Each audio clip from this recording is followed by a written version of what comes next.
Hi there, this is Jane. In this lesson we're going to have a look at the technical exercises for the Rockschool Grade 1 guitar. I hope you find it useful.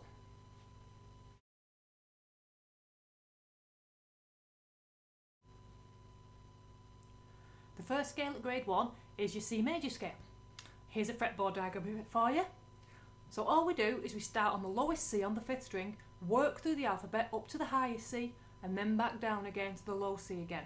Now this is going to be at 80 beats a minute, and each of these notes is going to be a crotchet. So we're going to do a down pick for each note on the beat. Let me set the metronome at 80 for you. Now in the examiner will give you 4 ticks of that metronome at 80 beats, and then you've got to start. So here we go, that's what it sounds like. 1, 2, 3, 4.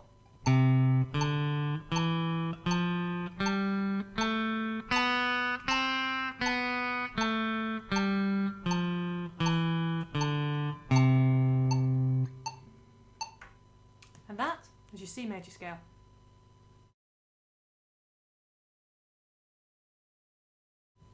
The second Grade 1 scale is the A natural minor scale. Here's a fretboard diagram of it for you. All we do with this one is start on the lowest note again. This time it's A, which is your open 5th string. Work through the alphabet up to the highest A, which is the 2nd fret on that 3rd string, and then back down again.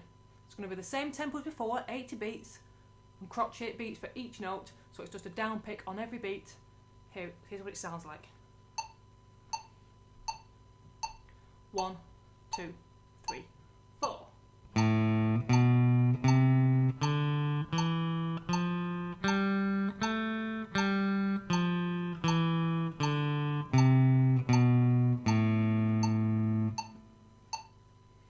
And that is your A natural minor.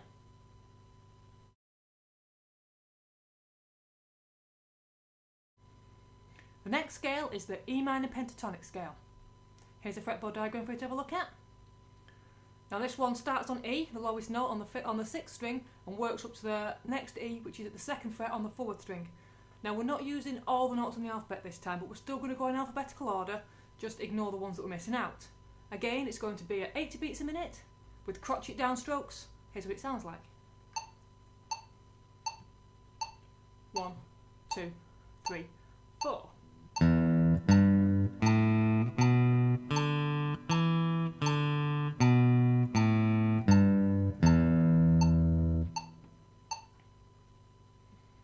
That's your E minor pentatonic scale.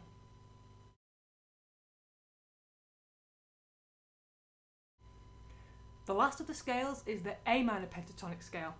Here's a fretboard diagram for you. Very similar to the E minor pentatonic scale, we'll just start on the 5th string instead on the open A note. Again, we go up to the next A, which is at the 2nd fret on the 3rd string, playing all the notes in alphabetical order, ignoring the fact that we're missing a couple of notes out in the alphabet. 80 beats a minute, all with downstrokes. Here's what it sounds like. 1, 2, 3, 4.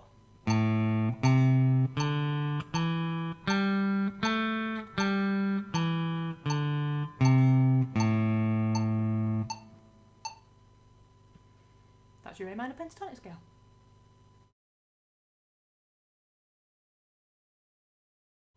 Next we have the power chord exercise. Now this uses 3 power chords, the B5, the A5 and the G5. The B5 starts with the 7th fret on your 6th string with your 1st finger. And then all we're going to do is place our 3rd finger 1 string down, 2 frets higher up at the 9th fret. We play just those 2 strings. That's your B5 chord.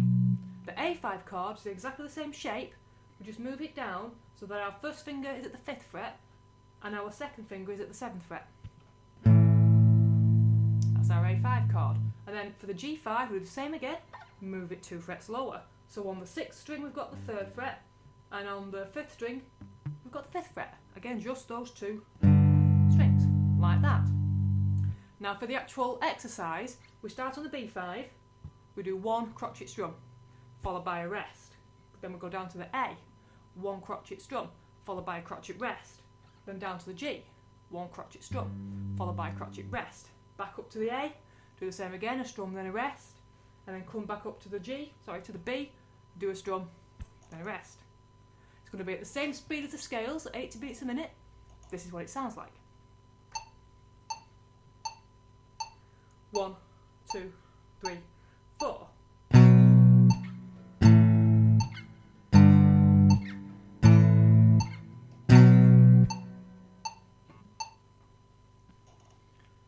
And that is your little chord riff.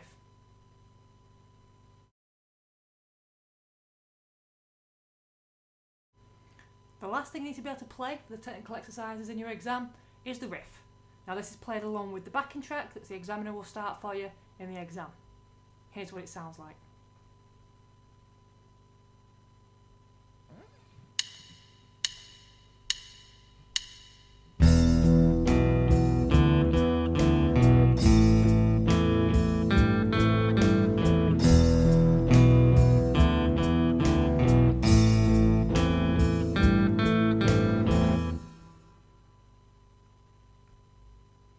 And that's the final section, your riff.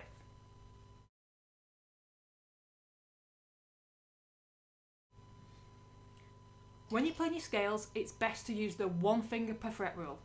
So that means if you've got a note at the 1st fret, you'd use your 1st finger to play it. If you have a note at the 2nd fret, you'd use your 2nd finger to play it. And if you had a note at the 3rd fret, you guessed it, you'll use your 3rd finger to play it. Okay? At this stage, we only use those 3 fingers for the scales. And if you do that with every single note and every single string, it makes your fingers nice and evenly spread out, and it makes it easier to play the scales more accurately. Now in the exam, you've got a choice of playing with or without the metronome. I always suggest that you do it with the metronome. It makes it much easier, especially because you can practice with the metronome at home and you get it at the right tempo. So what the examiner will do is he'll set the metronome going, and you have 4 ticks to get ready. On that 5th tick, you start playing. So you don't have a lot of time to prepare. So the best thing to do is to know your scales inside and out before you go. Practice with the metronome every time you're going to do your pieces. Do your scales first, gets them out of the way, and then it's just one less thing to worry about in the exam. Good luck.